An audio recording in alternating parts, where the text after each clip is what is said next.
Hey y'all, how you doing today? Hope you're doing well. Hope everything's going great for you. Um, Today we are back working on the 360 again. Um, as you can see, I have got the crankshaft out this time, and we're looking directly at the main bearings. Uh, don't look too bad, you know, but of course these are not going to be reused. Going to replace all of these. I'm going to be probably going tomorrow and borrowing a pressure washer, and I'm going to be getting probably a deep tub to put this in and do some really deep soaking on this so that this thing can be, getting this crud off of it. So, what else have I gotten accomplished? Well, of course, there's the main bearing caps. Went through and I polished the rod journals, all of them. They're dirty, but they are polished now. So that's why you don't see the little parting line, for the two rods that would be on here. So, okay. But of course, this is going to have to be polished. It's going to have to be cleaned. There's a lot of cleaning that's going to take place here. There is cleaning on these rods and pistons right here. And right now, I'm debating on getting a new set of pistons. I can get a new set of pistons that has a taller compression distance. That means the distance from the center of the center of the wrist pin here to the edge of the top of the piston. Okay, so let's see. Let's just set this here. I'm not going to chuck this up in a vise, but I'm going to set it down here so that you can get a better idea of what I'm talking about. So the center of this wrist pin, right in here, you can see it's hollow. So the center of that to the top of the piston there is your compression distance. Now there are some, like this one I think is 1.4 something. There are some that's like 1.5. There's some that's like 1.6, 1.7, on and on and on. Now, as far as functionality, these pistons will function just fine. It's just that they're down in the cylinders quite a ways. So, of course, they're going to have less compression.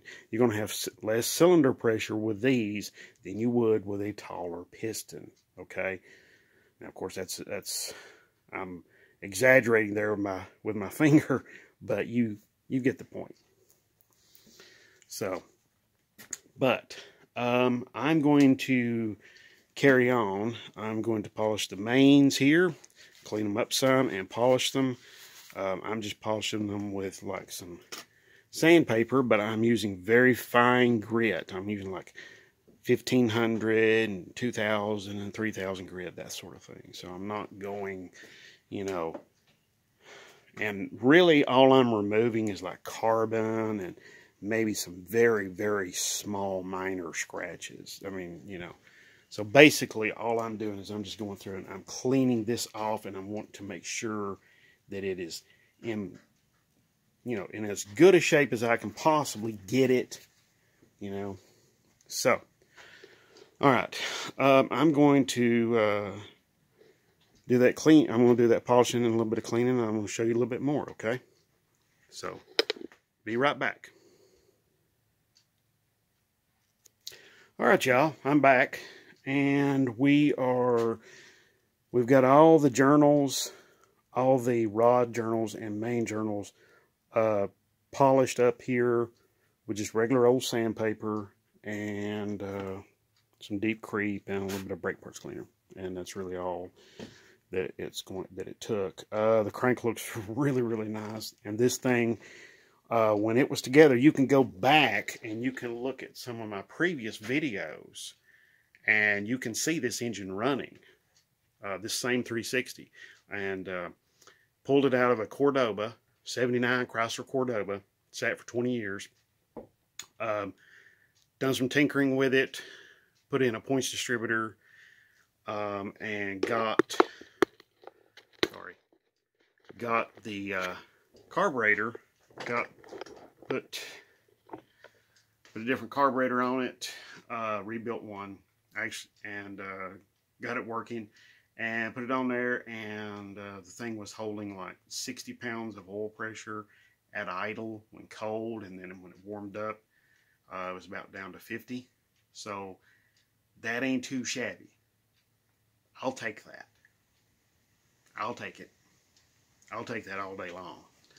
Not only that, this crank was really super easy to turn over by hand. I mean, it was, you know, without the connecting rods and pistons on it, and all the mains still tight, torqued down. It was just like, I mean, it didn't take much at all. Very little effort. So, I thought I'd show you a little bit about the oiling system and how to clean up a crankshaft a little bit. The really super important part of cleaning up a crankshaft. So here we go. Let me get you turned around here and get you lowered down so you can see what I'm doing. Now, these brushes like this, you can like order them through Summit Racing or something like that. But if you look right here, you see right here, you see that coming out. Okay, that's one main to another rod there. Okay, so this is 1 and 2 rod journal, and this is the number 2 main journal. Okay, so now what we're going to do is I'm going to put a little deep creep in that other oil hole. Now I could be cleaning with, like, you might be saying, why aren't you cleaning with like brake parts cleaner? Well, you see all that crap there on the brush, and then you see it right there running out right there. So why am I not cleaning with brake parts cleaner? Okay, I'm going to be setting this crank up. I don't have a tub large enough to put this into and to put this in any kind of cleaner or anything. Okay, so what I'm going to have to do is I'm going to have to just set this thing up tonight. Tomorrow I'll be getting a tub to put this in, probably a tub to put the engine block in, and then when I do, I'll be able to really get some serious cleaning done. One other thing I want to show you back here is, let me get a light here so you can see a little bit better. You can see back here on the, trying to get the light here. Okay, you see that grooving right there on the crank right there where the seal, this right here is where the seal rides. Now the LA blocks and even the Magnum blocks, I don't think even I'm pretty sure the Magnum blocks didn't even have a one-piece rear main seal, and the LA blocks definitely didn't. Not unless somebody's like, you know, made some sort of special modifications or something. But that grooving right there is very important. So when you're looking at, you know, you pull your you know, LA engine apart. And what I mean by LA, I mean light A. Okay, so that's all the LA engines are from 1964 to 1991. Okay. Now some people call these misnomer. You know, some people mistakenly call them A engines. They're not. They're light A's. Okay. Now I'll be going back through these oil holes here, these oil passages, with probably the same brush, maybe a little bit larger one if I can get it in there. And I'm going to be, I've already went through all of them, but I'm going to do it again when I've got this thing down in the cleaner. Okay, so I've got the cleaning solution for it. I just don't have a tub large enough. So I'm going to get that tomorrow, and then I'm going to be cleaning this dude up and making it look really, really nice and getting it ready to go. But, I mean, everything on this crank and this engine is turning out really, really nice. Let me show you Here's the very rear main cap. Right here you can see the bearing right there. There is no groove in it right there, which is nice. It's very, very nice. You can see the rear main seal still down in there. You know, I've got to dig it out of this, and I've got to do the same on the other one, on the block. So, I'm going to keep all of these in order. I don't want them to get mixed up.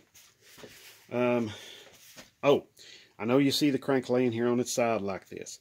Let me tell you, long-term storage of a crankshaft on its side is not advisable. Best thing to do, there's two ways to store this. Either stand it upright, okay, like this one, which I've got draped in this very oily towel, okay, or set it back in the main saddles, okay. So that's another way to do it. All right. So, oh, if you also noticed, they have this rear main seal offset, okay.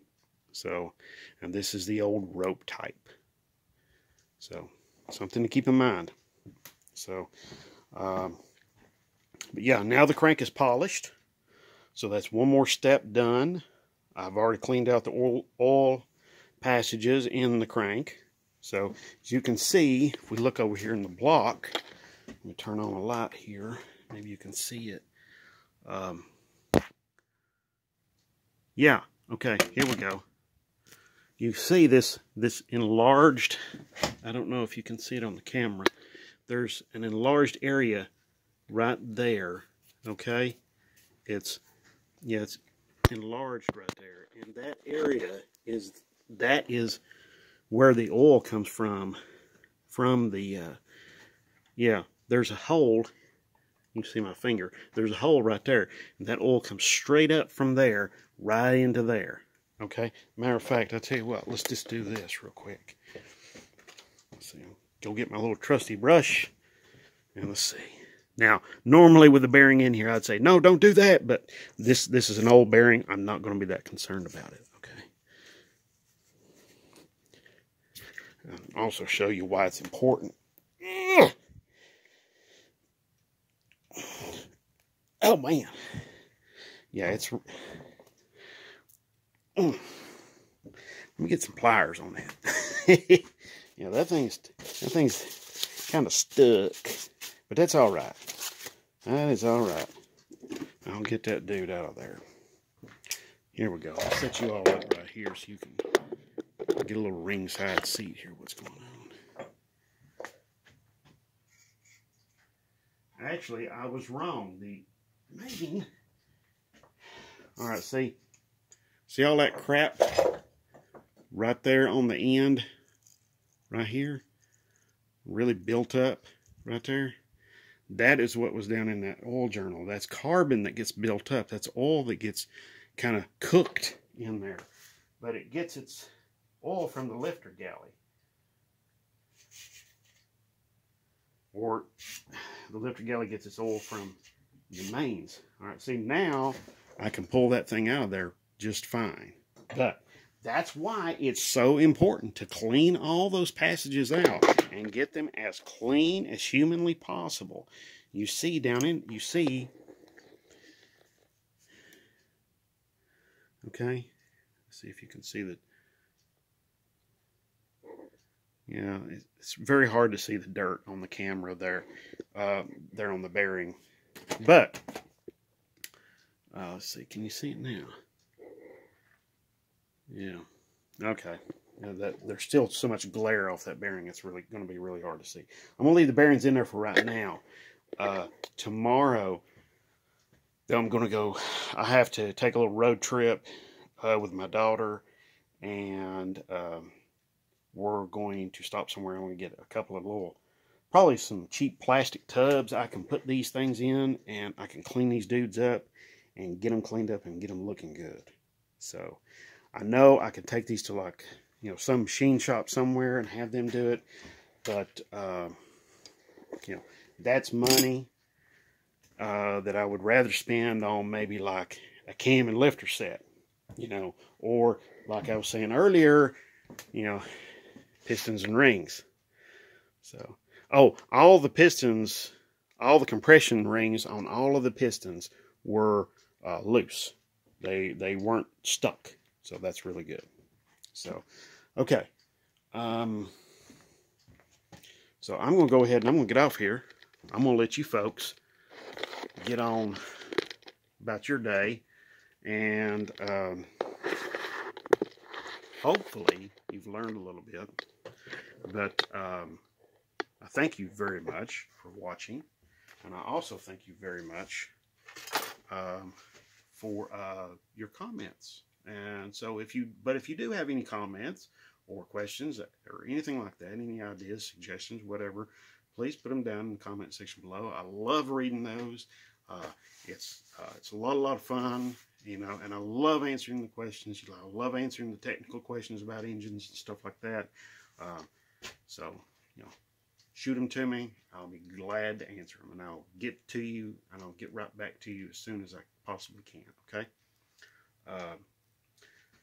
So, thank you very much for watching.